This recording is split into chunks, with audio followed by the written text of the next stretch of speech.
SIT వేశారు. ఆ సిట్లో వచ్చినటన్నీ మీరు చదివి ఉంటారు. చాలా స్పష్టంగా చెప్పారు, అసలు ఇది నెయ్యే కాదు, కెమికల్స్తో తయారు చేసిన నెయ్యి అని చెప్పారు. రాష్ట్ర ప్రభుత్వాన్ని కూడా యాక్షన్ తీసుకోమని అధికార యంత్రాంగం పైన ఒక రిపోర్ట్ పంపించారు.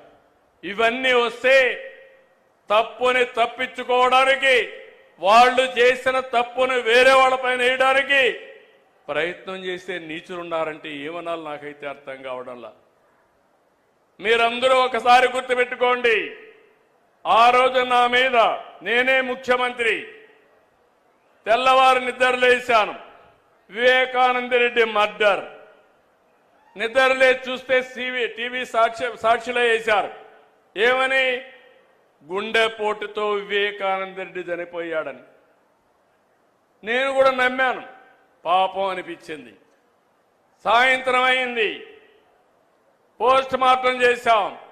అది కూడా ఆయన కూతురు అడిగింది. అడిగితే పోస్ట్ మార్టం చేస్తే ఇది గుండెపోటు కాదు, గొడ్డలి పోటని తేల్చారు. సాయంత్రానికి నాటకాల రాయుడు మాట మార్చేశాడు. తండ్రి లేని బిడ్డను ఉన్న పెద్ద దిక్కుపోయాడని. అది అయింది.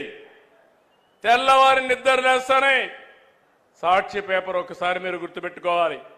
నారాసుర రక్త చరిత్ర నా చేతిలో కత్తి పెట్టి నా జీవితంలో ఊహించని సంఘటనది.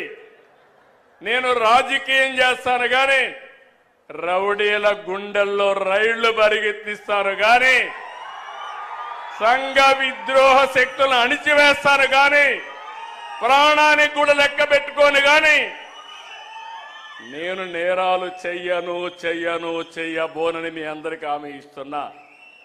అది నా నిజాయితీ, అది నా యొక్క జీవితం అంతా కూడా మీరు చూశారు. అలాంటిది పాపం ఆ అమ్మాయి కూడా వాళ్ళ చిన్నాన్న కూతురు మోసపోయింది. తర్వాత తెలుసుకునే కొద్దిగా లేట్ అయిపోయింది. ఇప్పుడు తిరుగుతా ఉంది. సెక్యూరిటీ కూడా పెట్టుకొని తిరిగే పరిస్థితి వచ్చింది. నిన్న మీరు చూస్తే ఇంత స్పష్టంగా చెప్పితే, అపవిత్రం చేశారని చెప్తే, అవినీతి జరిగిందని చెప్తే తిరిగి హెరిటేజ్ అనే కంపెనీ తీసుకొచ్చి నా పేరే వేసి తప్పించుకోవాలంటున్నానంటే కరుడు గట్టిన నేరస్తుడు అవునా కాదా అని మిమ్మల్ని అడుగుతున్నా. అలాంటి నేరస్తులతో రాజకీయం చేయాలనా? ఏమంటారు మీరు? అంటే మీకు బాధ్యత లేదా? నాకు ఒక్కడికైనా బాధ్యత, రాష్ట్రాన్ని కాపాడుకోవడం మీకు బాధ్యత లేదా? ఎందుకు మీరందరూ కూడా గట్టిగా ముందుకు రావడం లేదు నేను అడుగుతున్నా.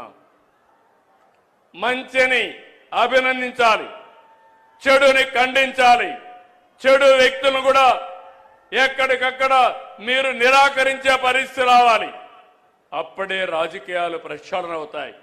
అట్లా కాకుండా ఏదో చిన్న దీని మీదనే ఆలోచిస్తా కూర్చుంటే నాకెందుకు వచ్చిందని మీరు ఇంట్లో పడుకుంటే 5 ఏళ్లు మీకోసం నేను కష్టపడ్డా. కడాన నాకు ఎప్పుడూ ఊహలో కలలో కూడా ఊహించలేదు. నేను కూడా జైలుకు పోవాల్సి వచ్చింది. దేని మీద పోయాను మీరు చూశారు. నాకు ఒక నోటీస్ ఇస్తే నేను సమాధానం చెప్పేవాడిని. ఉన్న పళంగా నిన్ను అరెస్ట్ చేస్తున్నా అని పట్టుకొచ్చి లోపలేసే పరిస్థితికి వచ్చారు. కానీ దేనికోసం పోరాడాను? దేనికోసం? 45 సంవత్సరాలుగా నన్ను అభిమానించారు. ఎవరికి ఇవ్వని గౌరవం నాకు ఇచ్చారు. సమైక్య ఆంధ్రప్రదేశ్లో కానీ ఈ రాష్ట్రంలో కానీ నేను మీరు కష్టాల్లో ఉన్నారని, ఇబ్బందుల్లో ఉన్నారని, దౌర్జన్యాలు ఉన్నాయని నేను కూడా పారిపోతే ఈ రాష్ట్రం ఏమవుతుందని ఆలోచించి నా ప్రాణం పైన పర్వాలేదు ఈ రాష్ట్రాన్ని కాపాడాలని, కాపాడడం కోసం ముందుకు పోయాను. చాలా మంది అన్నారు